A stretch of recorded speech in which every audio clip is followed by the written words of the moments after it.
খেলনা জাতীয় ম্যাগনেটিক বল গিলে ফেলায় 1 বছর বয়সী একটি শিশুর বয়েল বা অন্ত্রের কিছু অংশ সার্জারির মাধ্যমে অপসারণ করতে হয়েছে। 1 বছর বয়সী শিশু আরাইয়া প্রায় মারাই যাচ্ছিল। অবশেষে দীর্ঘ 7 ঘন্টা অস্ত্রোপচার করে তার পেট থেকে 6টি ম্যাগনেটিক বল বের করা হয় বলে জানিয়েছে ডাক্তাররা। বয়েলের একটি অংশ কেটেও ফেলা হয়েছে, তবে এখনও তার পাকস্থলীতে একটি স্টোমা ব্যাগ রয়েছে। জানা গেছে আরাইয়া এসব মেটাল বল তার 9 বছর বয়সী বোন ইসলার কাছ থেকে পেয়েছিল। ইসলা এগুলো বাড়িতে থাকা কারের পেছনে লুকিয়ে রাখে, কিন্তু আরাইয়া এগুলো বের করে সবার অজান্তে খেয়ে ফেলে। নর্থহ্যাম্পটন জেনারেল হাসপাতালে প্রাথমিকভাবে গ্যাস্ট্রোএন্টেরাইটিসের জন্য চিকিৎসা করার পরে হাসপাতালের গাড়ি পার্কে আরাইয়ার দম বন্ধ হওয়া শুরু করে।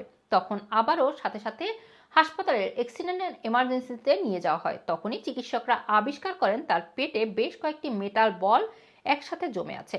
আরাইয়ার মা হান্নান জানান যে পেটে মেটাল বল জমে থাকার কথা শুনে সবাই আতঙ্কিত হয়ে পড়েন। তাকে জরুরি ভিত্তিতে লিসেস্টার ইনফার্মারিতে নেওয়া হয়, সেখানে তার সার্জারি করা হয়। পেটে জমে থাকা মোট 6টি ম্যাগনেটিক বল বের করা হয়। তিনি আরও জানান, এটি একটি অদ্ভুত ঘটনা।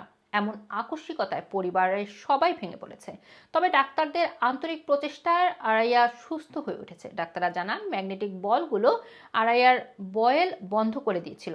তার অন্ত্রের একটি অংশ নষ্ট হয়ে যাওয়ায় সার্জারি করে সেটি সরিয়ে ফেলা হয়েছে। এখন সেখানে একটি স্টোমা ব্যবহার করা হয়েছে। খুব শীঘ্রই শিশু আরাইয়া পুরোপুরি সুস্থ হবে। ডাক্তাররা বলছেন যে অনেক খেলনায় ছোট ছোট ম্যাগনেটিক বল রয়েছে, তো সেগুলো যখন বাচ্চারা খেলে বাবা মায়ের উচিত সেগুলোর প্রতি মনোযোগ দেওয়া। একই সাথে ছোট ছোট ব্যাটারি আছে যেগুলো তাদের কাছে আসে, প্রায় সময় বাচ্চারা গিলে ফেলে এবং এগুলো তাদের শরীরে নানান ধরনের সমস্যা তৈরি করতে পারে এবং অনেক সময় এটি মৃত্যুর কারণ হতে পারে। তাই ডাক্তারদের পরামর্শ হচ্ছে, সন্তানদের কোনো খেলনা দেওয়ার আগে সেটি অবশ্যই যাচাই বাছাই করুন, যাতে সেগুলো তাদের হিতের বিপরীত না হয়। রাখি, রানা টিভি, লন্ডন।